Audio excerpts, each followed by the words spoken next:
This is my video on how to make my mom's brisket. This is traditional brisket for Yom Kippur that my mom used to make to break the fast every year. So I'm going to share with you my knowledge as I know it about her brisket. With any roast that my mother ever made, and especially with her brisket, you're going to take a roasting pan, you're going to slice up onions. Notice how the pan is lined with the sliced onions, and you have in here salt and pepper. My cat's tail does not go in there, by the way. So you wait for the oven to heat up to 350. While this is going on, you would have prepared the brisket overnight. So what does the brisket have to do to prepare overnight? Unlike a smoked brisket, you're going to trim the fat.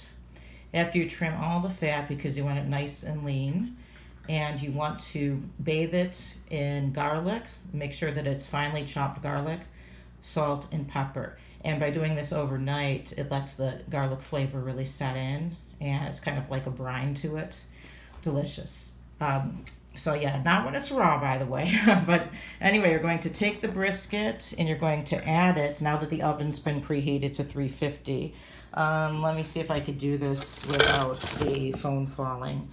Probably not. So let me add the brisket real quick here. Sorry for the view.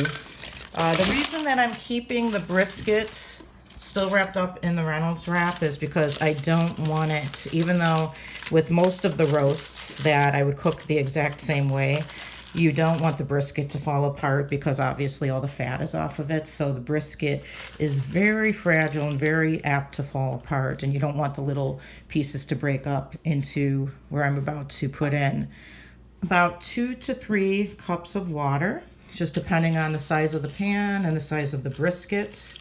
So this is what's going to help the gravy. So you want it to also be, in the brisket and the onions. Okay, after that, you're going to be cooking this, again, 350, an hour and a half. After an hour and a half, you briefly take out the brisket. It's only halfway cooked, keep that in mind. You're going to, as I'm going to finish what I'm doing here with the potatoes, the red potatoes, I'm going to slice them, probably dice them in 4 quarters here.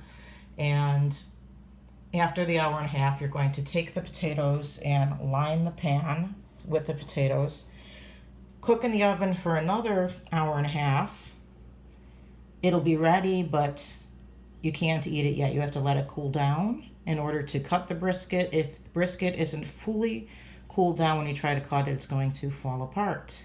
So that's how you make very tender, very lean brisket in a roast without it falling apart.